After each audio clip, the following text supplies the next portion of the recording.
We can still be there. We're still on. We're still right. You're right, Kathryn. Whenever you're ready to live. Oh, Hi, Okay. Lisa. sure, I'm ready. Are you ready, or you want me to stop it? Oh, no, I'm ready. Okay. Well, off you. Yep. Off you go. Welcome, everybody.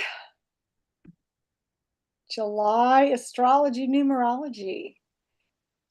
I hope everyone's been having a great month so far. There's been a lot going on behind the scenes astrologically. So if anybody has questions, please feel free to ask. Otherwise, I'll just start talking about some of the major astrological events for the second half of July.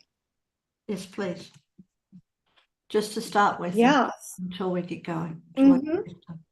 Sure. So yesterday, July 14th, we had a new moon in Cancer. And so everybody might have been feeling a little nostalgic yesterday, thinking about home and family issues. You know, Cancer brings us back to our roots, to our need for feeling secure and thinking about the past. You know, Cancer is that water sign where it likes to go back and reminisce about old family ties. And so there may have been a person or a situation from the past that you have needed to address. So if you have felt that way and you haven't done that yet, this is a great time to do that. We still have the sun in Cancer. And so, you know, feeling into what you need to do with family, this is a great time to do that. And of course, a new moon is also about planting new seeds, new ideas. So anything new that you want to initiate, if you haven't thought about that yet, go ahead today and visualize and look at your list of desires and what you want to accomplish. And I'll just tell you an interesting story, how I experienced the new moon yesterday. So again, I said Cancer is about your home, protecting your home, your family, your feelings.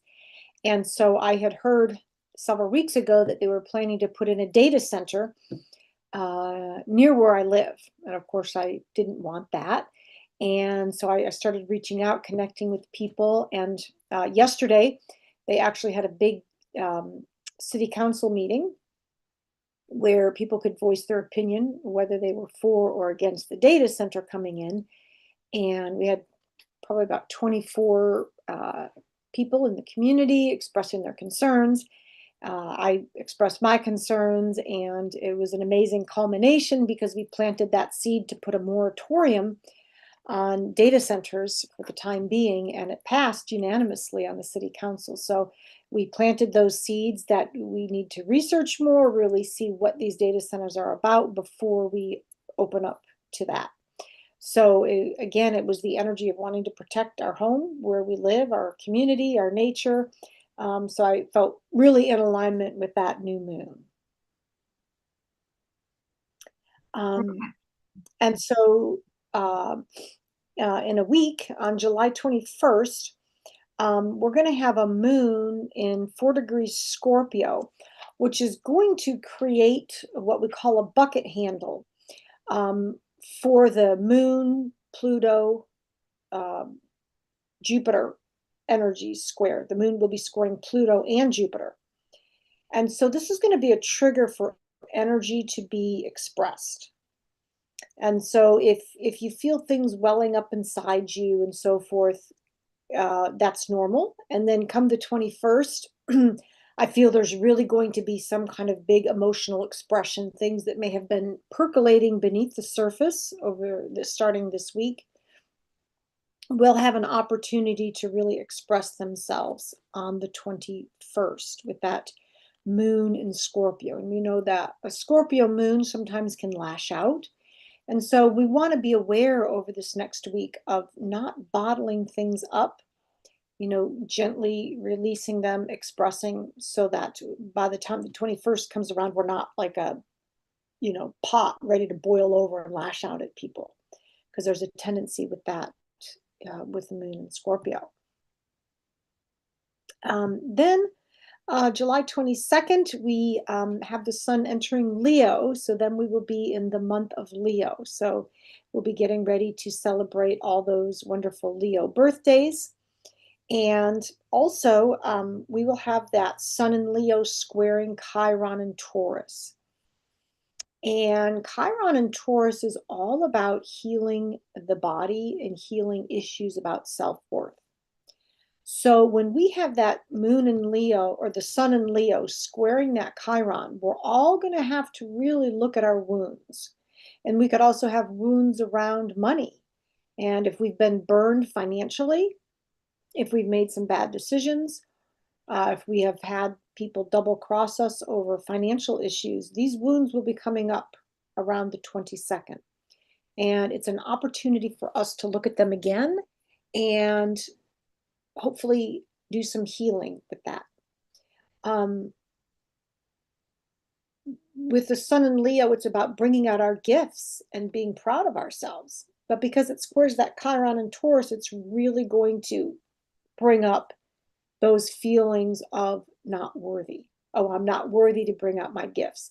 So if you have an affirmation or thoughts about how to really appreciate your gifts and talents, maybe it's doing some affirmations, it's a self-love meditation time, an opportunity. I think that poem that Marianne Williamson popularized about how we aren't really afraid of our low points, we're really afraid of our greatness. That's the perfect poem to read around the 22nd. And then also, it's a pretty important day because the sun will conjunct the North Node. And the North Node point is our destiny point. And so we're really being asked to move towards our destiny. That North Node, sometimes we're hesitant because we don't know what awaits us. It's new territory. It's maybe a little bit of a challenge. But there's something that might scare us about moving towards that North Node. And it's really time to face that fear and take the baby steps. Whatever you feel you're not capable of, wherever you feel scared, just feel into it. You know, they always say you can't avoid the fears, you just have to face them. And so that's kind of the message on the 22nd, is to do it anyway, even though you're afraid. And you're going to get some more confidence coming up later in the month. On July 23rd, yay, Mercury goes direct. So if you've been having communication snafus, if you've been missing emails, phone calls, etc., Mercury's slowing down right now. So communication is not at its full force.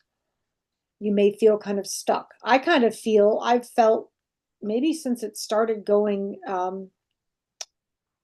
in retrograde, I've felt held back. Like I have all these things to do, but other things just keep getting in the way. Like today, I had appointments all day and things. It's like I didn't get any work done that I wanted to.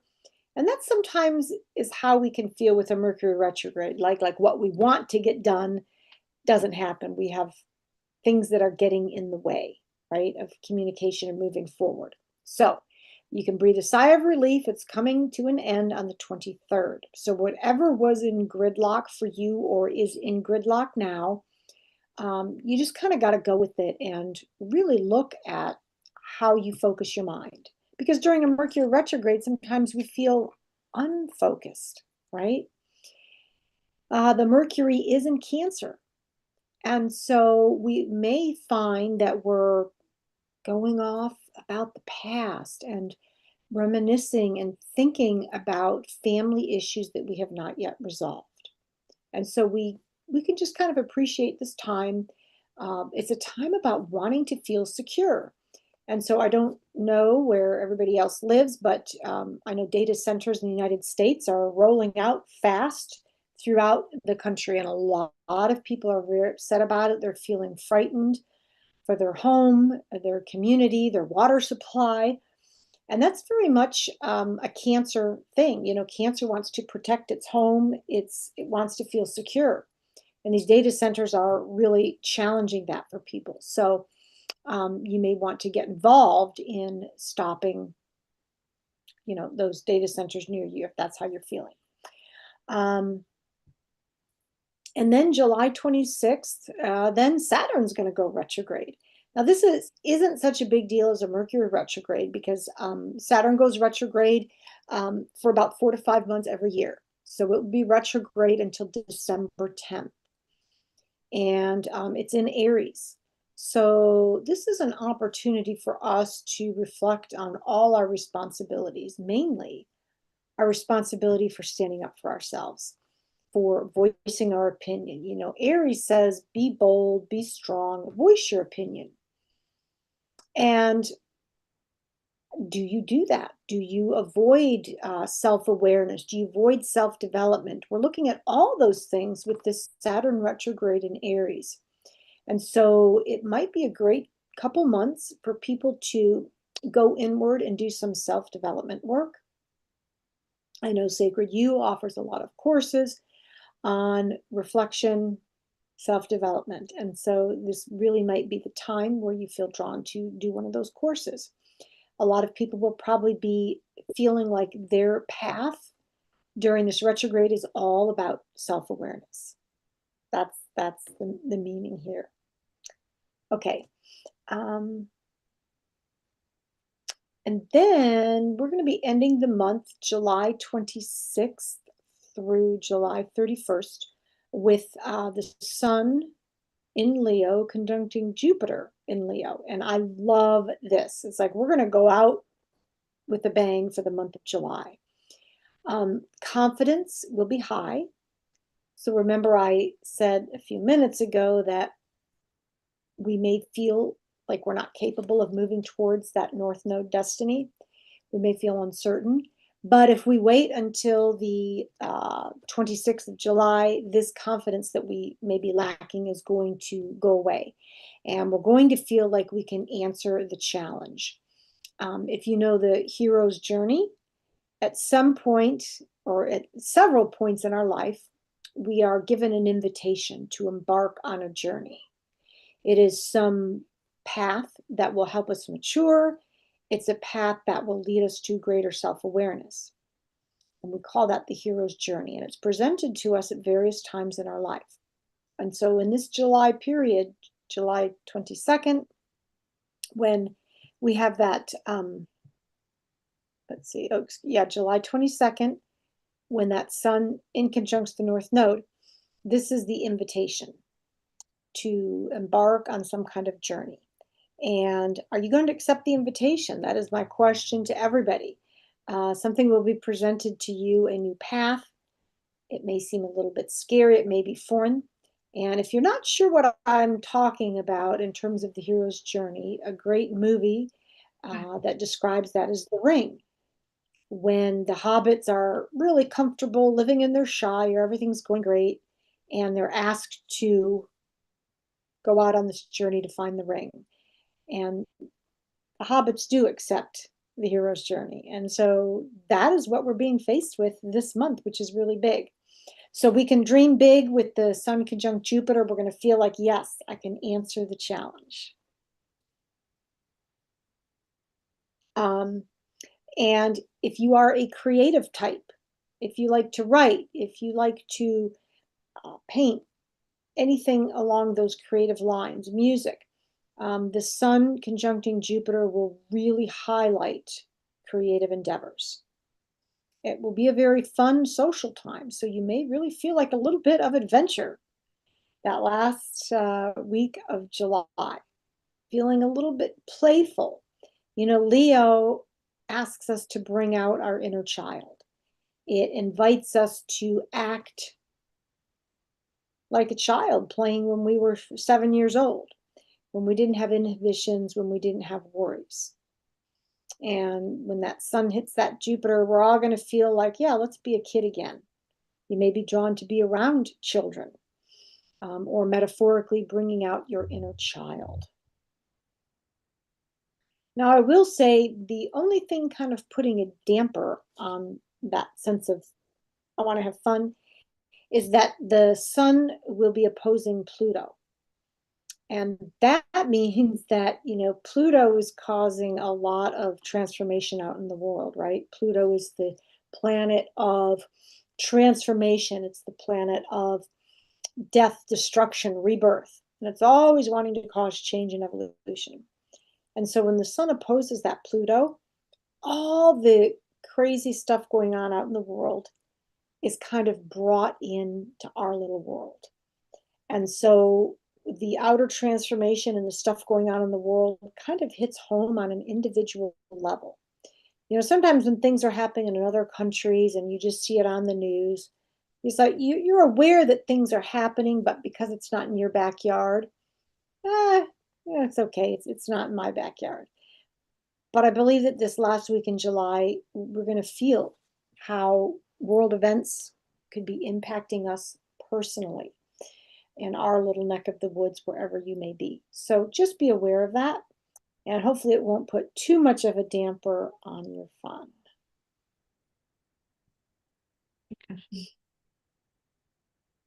Real good. And I'll keep going unless we have any questions coming up. We have, because we've got Lisa and Rosemary here, and we've got a couple of people online. So yeah, just whenever you're ready. Yeah, I have some more events to talk about, or if anybody has a question. July 27th, we have a big event because the nodes of the moon, that's the north node and the south node, are going to move from Virgo and Pisces into Leo and Aquarius. The nodes stay in one set of signs for 2.5 years.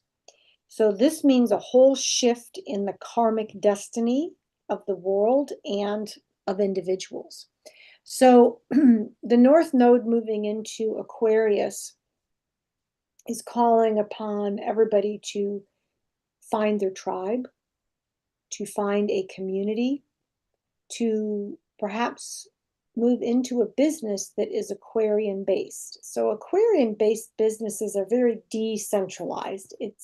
Aquarians like to do their own thing and they like to cause change in the world. So if you have had a business idea to change the world in any way, whether that's leading a revolution or just doing business in a different way, this is a great time to begin to think about that. We've got 2.5 years with that North Node in Aquarius, so we've got some time to think about it.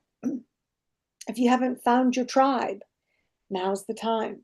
It's really important that you reach out to community and you find who are your neighbors, who can you rely on.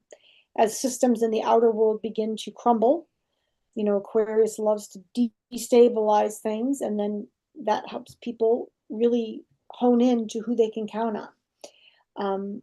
But the karma that we're facing has to do with Leo. And so what we're kind of saying goodbye to is the Hollywood drama stuff. Leo likes to dramatize feelings and events, and oh my gosh, it's kind of like the typical Hollywood energy of drama queen. And we're learning to let that go and focus on the bigger picture. Leo focuses on the present and who's watching me, and Aquarius could care less. So we're leaving behind the need to feel approval from others as we reach out to the greater population. And it's like, you know what, I'm going to say my opinion, and I don't really care if I get approval for it. I don't care if the public doesn't like me for expressing this view. It's okay. And so we're working with that balance. And it really all boils down to the ego. Both Aquarius and Leo have to do with how are we using our ego to move forward in life, as opposed to being trapped by the ego. So that is going to be especially significant for people who have Aquarius on their charts, sun, moon, rising, etc. They're going to feel like it's their time as we move into this North Node Aquarius.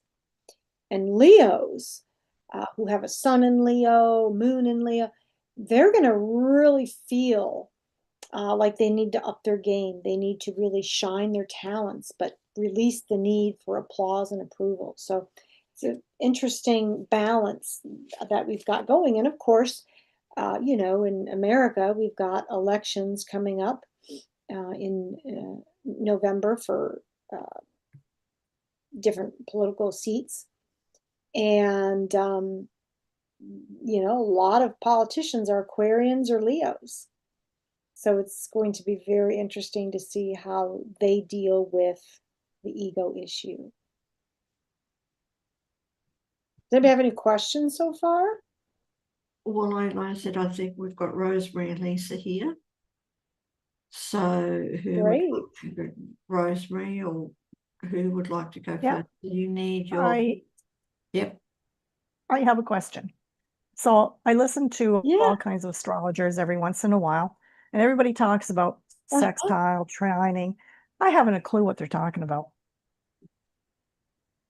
Yeah, okay. So what they're talking about are the aspects that the planets make to each other. So for example, when two planets are at a certain degree, they connect either positively, more negatively, or neutral. So a sextile is when they're 60 degrees apart, two planets. And that means sextile is a good aspect, so to speak, because it creates an opportunity for both of the planets to work together. Okay. So for example, if the moon makes a sextile to Jupiter, there's an opportunity between those two planets. And the moon has to do with feelings, and Jupiter has to do with exuberance. So when the moon makes a sextile to Jupiter, it affects us all in that we have opportunities to really have just emotional satisfaction, and to express our emotions and our love to others. So it's an opportunity, right? And then a more negative aspect is something like a square, which is 90 degrees. So when two planets make a square, what it is neither planet can really get its job done because they feel boxed in by the other one. They're feeling trapped, and that causes friction. So, for example, going back to that example, if the moon, let's say the moon makes a square to the sun. The sun's our identity. We want to express who we are. But when it makes a square to the moon, the moon is more our feelings. So we feel at odds between who we are, our, logical head, our thinking, and then our feeling. So it's like we're out of sync. Like, well, I feel one way, but I think another way. So I'm boxed in. It's like, well, I like this person. I'm attracted to a person maybe, but my head's telling me, oh, I'm afraid to reach out to that person because I might get hurt. And so you want to do one thing, but the other part of you says no. So you basically feel trapped in, boxed in. And so the way out, this friction forces you to find a way out. How can you reconcile in the moon squaring the sun? How can you reconcile the differences between your head and your heart? Right? You have to find some compromise. Otherwise, you will just stay stuck, and then you'll feel this energy of frustration, right? And so a neutral aspect, so we have positive aspects, we have negative aspects, and then we have a neutral aspect, which is dependent on how you use it. A neutral aspect would be a conjunction, and a conjunction is very significant because it's when two planets touch each other. They come very, very close to each other. And so what happens is, that saying two minds is greater than one. Well, when two planets get that close together, the energy of both of them is enhanced. And they're more powerful. They each play off each other. So whether this results in a positive event or negative, it depends on the two planets and the signs that they're in. So let's say I have my moon in Sagittarius. So that would make me very, potentially volatile, very expressive. I want my way, I want to express my opinion. And let's say it conjuncts Pluto, which is a planet about manipulation and about control and wanting to be in charge. So if my moon conjuncts my Pluto in Sagittarius, I might become a little overzealous and try to push my theories and my philosophies on another person that could turn out bad, right? It's like, I'm going to convince you, Rosemary, that I am right and you need to adopt this view or you're an idiot, right? It might come out like that, right? Or a conjunction can come out as something very positive where somebody makes a great leap of faith and they do something that they normally wouldn't do because they have courage. So, for example, the sign of courage is Aries. So, with my moon in Aries conjuncting my sun in Aries, maybe I finally say, you know what, I'm going to sign up for that 4-year program that I've been thinking about. I finally have the courage to do that. You know, my emotions and my head are feeling positive and courageous. So neutrals can be either way. Does that help? Okay. Thank you. We're just going to come back to Thank Lisa you. and Rosemary. Don't go away. But before that, we do have people watching. I just want to quickly give a shout out to Lou and Kylie. I think we've just lost Lou and Kylie. And please, if you have any questions, pop your details in the chat, in the comments. Now, Kathryn, you need people, if they want their date of birth and also their rising sign, if they've got it, or their sun sign. So please put rising sign or sun sign, or their date of birth. We can look at some numbers for them. Okay, all right. Now we've got Lisa and Rosemary here, and I know Rosemary had a question, which is great. But Lisa, let's go to Lisa. Do you have anything with your date of birth? Do you want astrology or numerology, or do you want to share? Yeah. Yeah, I would love that. I am so fascinated by astrology and I don't really understand the mechanics of it, so I'm just like hanging on every word here. But yeah, do you need my birth information or like what's the deal? What do you need? What's your birth date? What's your October birth 12th? date? October 12th, 73. 1960. Okay, so you are a Libra sun sign, Hmm. being October 12th, and so it's an air sign, which is being stimulated right now by all the other planets in air signs. And so you might feel like almost like mentally like there's a fire hose going on, right? With all the information coming because, we've had Mars in Gemini and we have Uranus in Gemini. And Gemini, talking about aspects, makes a trine to your Libra sun. Okay. And so right now, Uranus in Gemini is causing a revolution in education. It's causing a revolution in communication. It's causing a revolution in the way that we learn. And so, because you're an air sign, that's really stimulating you to do your natural thing. And your natural thing, being a Libra, is to seek the truth, to get to the bottom of things. The symbol for Libra is the scales, which means that it's not just about justice, although many people who have a Libra influence like to be judges, lawyers, mediators, because they're seeking out balance. But from a soul perspective, Libra's here to look at all the different things, weigh all the different pieces of information to get to the truth of what is true. And so with Uranus and Gemini, you're probably being spurred to want to learn more. So you said you're fascinated by astrology. So this may be a period in your life where you decide, I'm going to learn it. I'm going to take a class in astrology or read a book. You may be inclined to socialize more. Libra is a very social sign. They thrive on relationships. Gemini's curious about everything and everyone. So you might find yourself maybe even prone to gossip. Oh, what did you hear about this or that?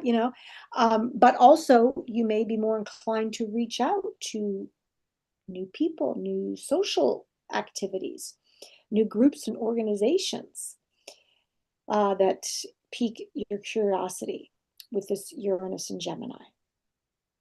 So I think it's a great time if you like writing or speaking to engage in those activities. And teachers, of course, Uranus and Gemini means that there are new teachers being born all the time now in this period.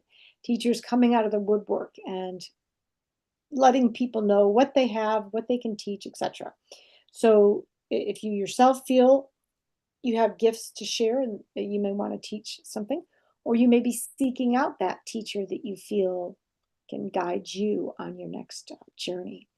And then also, towards the end of the month, on July 29th, we have a full moon in Aquarius. And Aquarius is an air sign, so that also is going to make a trine, which is a favorable aspect to your Libra sun sign. And so I think you're really going to appreciate this new moon, or excuse me, the full moon on July 29th. Something may come to fruition for you regarding something that you've wanted to launch in your life. I feel like around July 29th, that full moon is going to really spur you to launch it. Depending on the house that that full moon falls in, that is the area of life where this launch will probably take place. Some kind of change, perhaps. It's also a great period to collaborate with powerful people. So powerful people for you would be those in the learning, teaching, communication realms. Okay. I would indeed be one of those in the communication realm, Sure. helping bridge knowledge, Stop. guiding understanding, and making learning more shit. acceptable. Sorry, did you hear that? Uh-huh. That was AI listening to you in communication. It fit into what Kathryn was saying It did. perfectly. It did. It did. That Like, was holy shit. perfect. Sorry for swearing. I shouldn't be swearing, but it was like, No, that's whoa. good. I Message was wondering what that received. was. Thank you. My apologies. Okay, let's get back to it because we do have people waiting. My apologies. Sorry, Kathryn. No worries. Yeah. So now the Chiron and Taurus for you. So that's going to make a square to your Libra. So I think that there's some issues that are going to be, a little bit painful, a little bit frustrating for you regarding money, regarding self-worth, bringing those issues to the forefront. So if you've battled any kind of low self-esteem or feeling not worthy, it's feeling like a lot of friction for you. Yep. And so it's kind of, like, boy, how am I going to work this out? The friction's good though, because it really makes us look at what the wound is with Chiron and how can we heal it. And so you'll seek ways. And a lot of times Chiron wounding, we need somebody else to help us through it. It's like our blind spot. So you may seek out a counselor or guide or coach to help you with that, with any kind of self-esteem issues or feeling like, oh, I have never been rewarded financially enough for what I do. Those kinds of wounds. Yeah. Good. Thank you. That was amazing. Thank you. Okay. Yeah, you're welcome. All right, just quickly, if we can, Kathryn and Rosemary, I don't know how long you've got to wait, but we do have a question from Lou. Where did Lou's question go? Sorry, I've got it here. Lou is saying that her date of birth is the 23rd of the 8th. Now that because in here, so it's the 8th of the 23rd for you, Kathryn, 69. And I don't know if you need to know, but she was born, I think she said born in Brazil. I don't know if that makes sense to you. All right. So for Lou, this is an awesome time for you because, as I said, we have the sun will be moving into your sign of Leo on the 22nd. So happy birthday to you coming up in August. And really, this is the time for you to shine, because we also have the planet Jupiter in Leo. So you may find that you just have more of everything going on. More work, potential for more abundance, potential for lots of personal expansion, personal growth, but just this idea of busy in general. So you naturally are probably exuberant, right? And so, oh, actually, yeah, so you may be feeling even more exuberant than usual. So I love that for you, right? And if we look at your numerology, let's look at that.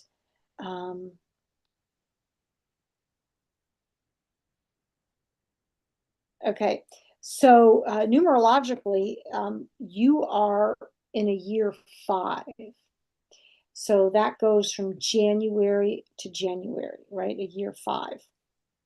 And you are in a what we call a wild card year, where we say expect the unexpected, where trips, people were coming out from nowhere that you were expecting, opportunities that you weren't expecting.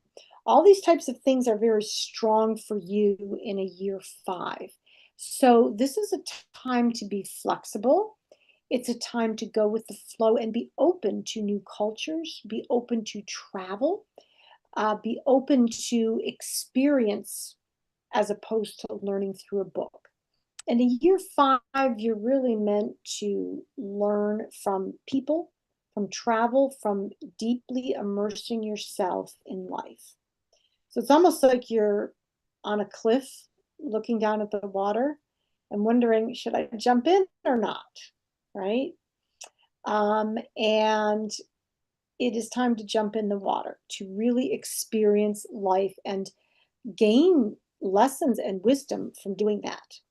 It's not time for inner processing at all with the year 5.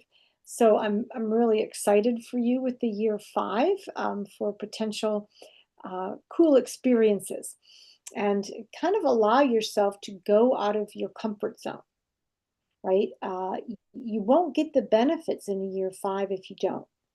We're about halfway through the year, so take advantage of this, because January 2027, you're going to move into a year 6, which will be much more low key.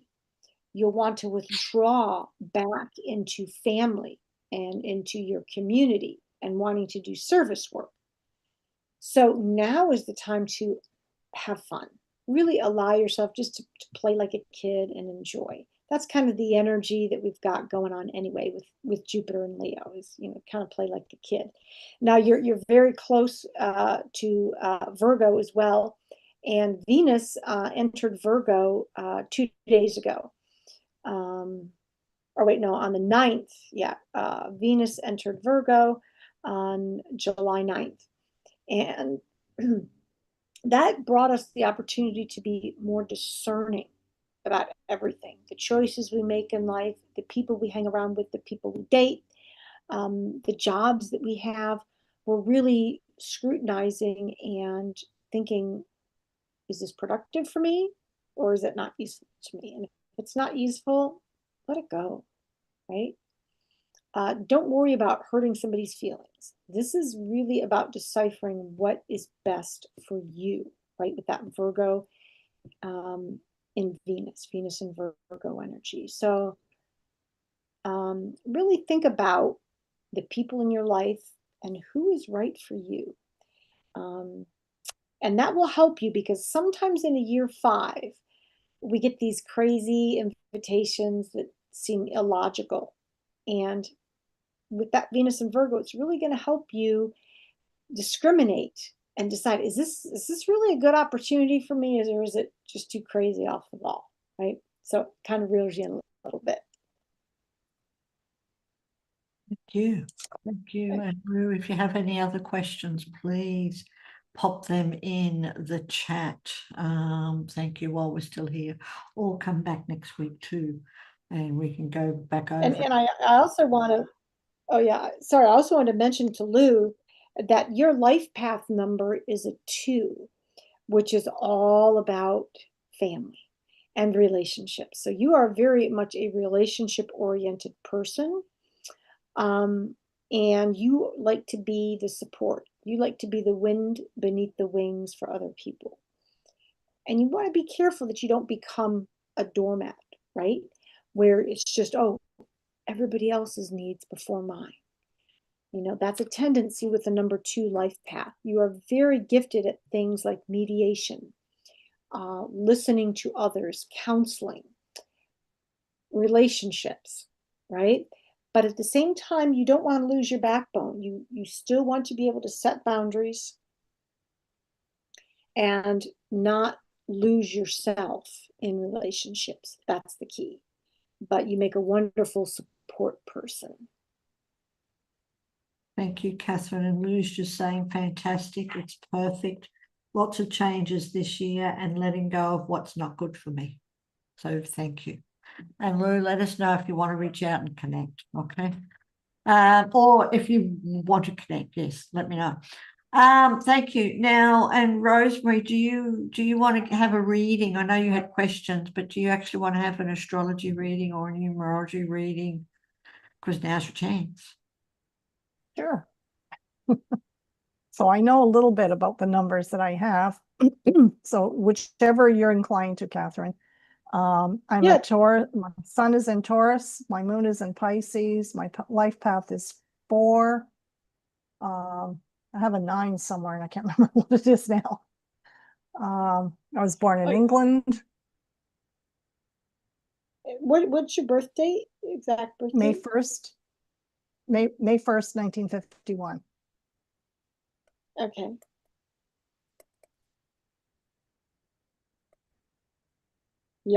Yes, you are life path 4, which it's very interesting because your sun in Taurus matches your life path 4. Taurus is an earth sign, and it's methodical, practical, step by step. And that's exactly what a number 4 is. So that's what we call a double whammy, when you get the same influence coming from 2 different paths. One's astrology, one's numerology. And your 4 and your Taurus match up. So you really wanted to learn discipline. You wanted to learn determination. You wanted to learn practicality, steadfastness, sticking with something, developing the will. Now, you can have a very strong will with that Taurus and that 4, where when you set your mind to something, you're going to do it. When you set a goal, you're going to accomplish it. Now, we have this beautiful moon in Pisces to kind of temper all that earth, right? And your moon in Pisces helps you get away from the practicalness and tune in to the greater you, the soul, the spiritual energies, the intuition, the imagination. And so when you blend that intuitiveness with the Taurus sun and the number 4, I would label you something as a practical mystic. It's funny, I have a quiz called the Soul Archetype Quiz, and that's one of the archetypes, is the practical mystic, where they have a strong streak that says, you know, it's got to be down to earth, it's got to make sense. And then you also have a kind of mystical Pisces side, magical, intuitive, imaginative. And when you blend those two, you can take visions and bring them into reality.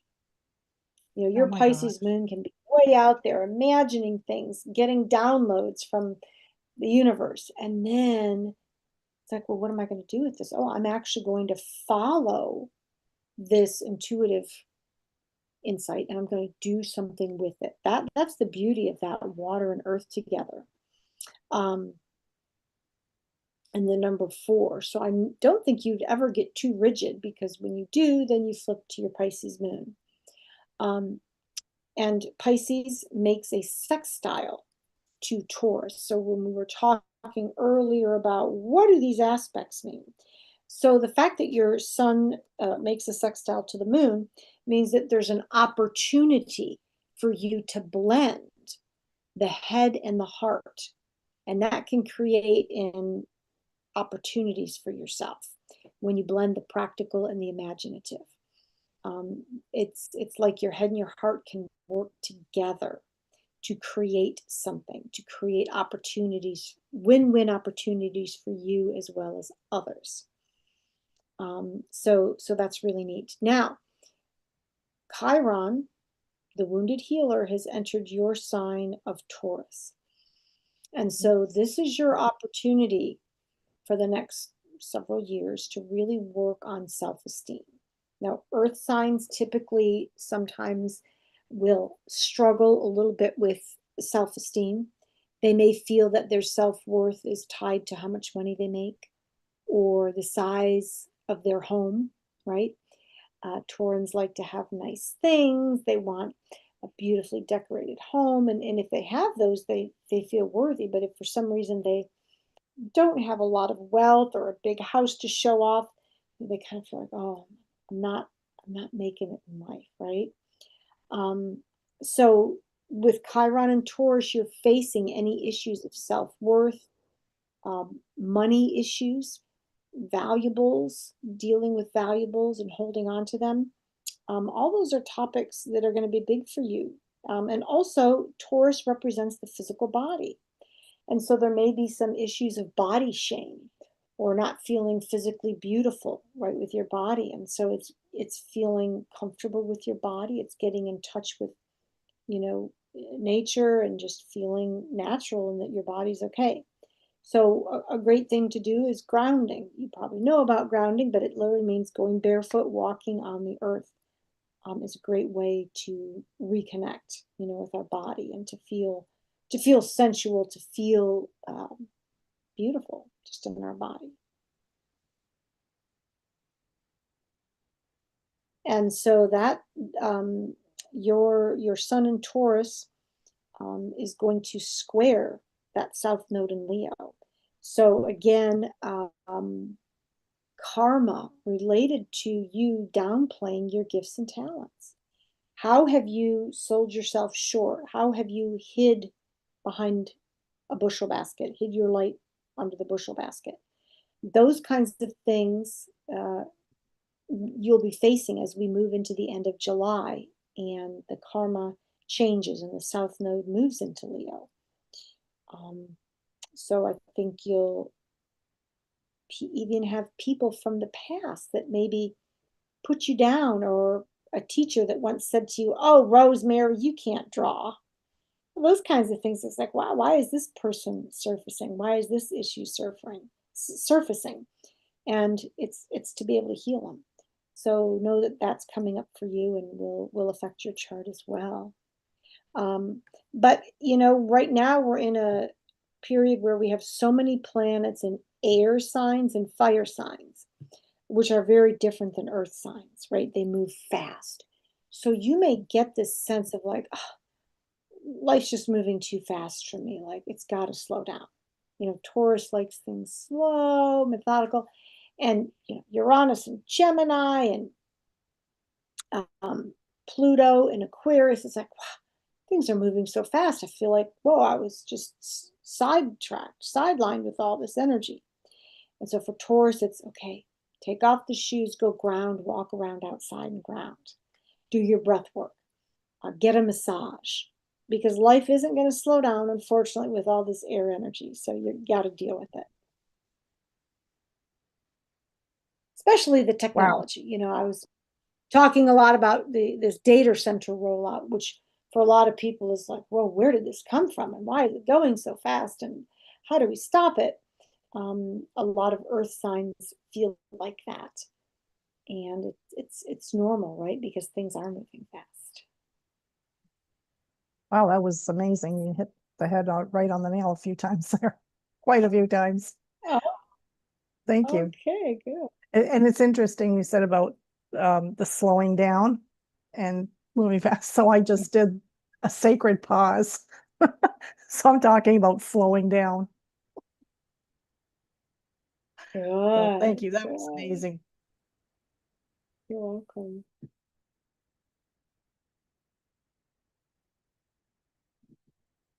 I think you're muted, Sophia. I didn't know if you were wanting to talk. I don't know. Lou is saying, thank you. Yes, exactly. Setting boundaries is a main goal this time. Thank you so much. So thank you. You're welcome. All right, just before we wrap up, Lisa, do you have any other questions? Anything? You're okay? You're all good? No, I thought this was absolutely fascinating. Thank you so much for your time and your energy. I really appreciate it. Thank you. You're welcome. All right, Kathryn, if I can ask very quickly before we wrap up, if you've got time, especially because I said I'm really out of it. Yeah, love a quick reading for whether it's numerology or astrology, but it's the 6 of the 10 to 68. And Libra, and I'm pretty sure it's Gemini rising. And I can't remember the moon. Maybe it's the moon rising. I'd have to go and have a look. Oh, well, you would have a zodiac sign rising. Yeah. Yeah. Okay, let me see here.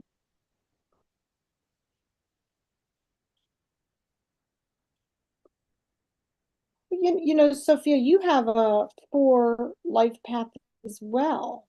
Yes. Yeah. And so this period right now of things moving so fast is difficult because you believe in taking steps. You Yes. believe in making sure of what's next before you take the step. You know, sacred you is like you know how to build a foundation, and that's very important for you to have all the things in place to build a foundation. And so when people you really recognize when people are trying to rush things or build something on quicksand. So I think that you're somebody that really looks for people who are grounded. And of course, relationships for you being a Libra are very important.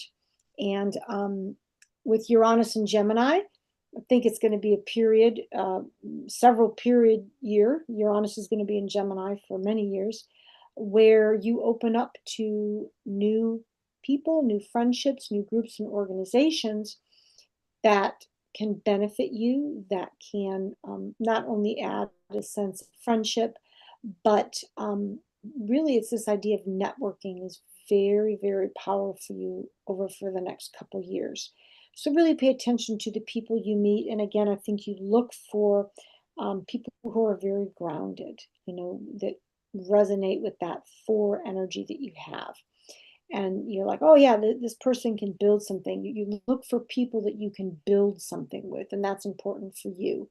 And so it can be worrisome or bothersome when people come and go out of your life because you're looking for those that want to stay, that you can, you know, build something with over time. And so with Uranus and Gemini, that's not always the case. People come and go. Things are changing quickly. So one day this group might look like a perfect fit for you. And then a couple months from now, it's like, oh yeah, their mission doesn't seem in alignment with me. And that's okay. Things are changing. And, you know, of course, technology is big for anybody who has an online business. And now with Uranus and Gemini, the technology is moving fast. Yeah. And so, yeah. And so with AI and all that, you really have to watch. It's like, oh, do I want that? Do I want to open up to AI or not? And that could be a significant question that you face. You know, how deeply do you immerse yourself in the AI models? Yeah. Or do you completely not? Oh, You know, you're a people person, not necessarily a chatbot person, right? With being Libra. So that's an interesting dilemma for you. yeah, I AI. told my AI this morning that if it was a person, I would sack it. You would what? I would sack it. Drive me crazy. Yeah. But I know it's because I'm really tired. But anyway, Yes. Yes. We use it a lot. I use it a lot, but yeah, it's all good. Thank you. Sure. Yeah. And much prefer to deal with people, but yes. Anyway. All righty. Thank you. You're okay. Thank you for that, Kathryn. And Rosemary, you're okay? Right, just let me have another quick look. See if Lou said anything else or if anyone else is watching. We did have, hold on, we've got Cross Maze watching. Just let me very quickly, I can actually send a message to Cross Maze.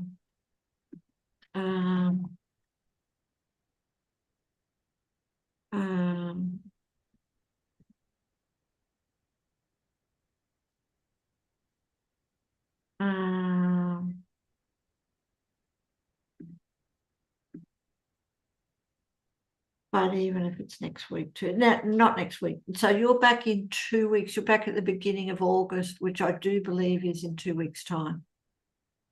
I do hope that it's in 2 weeks' time. Yes. Yeah. All righty.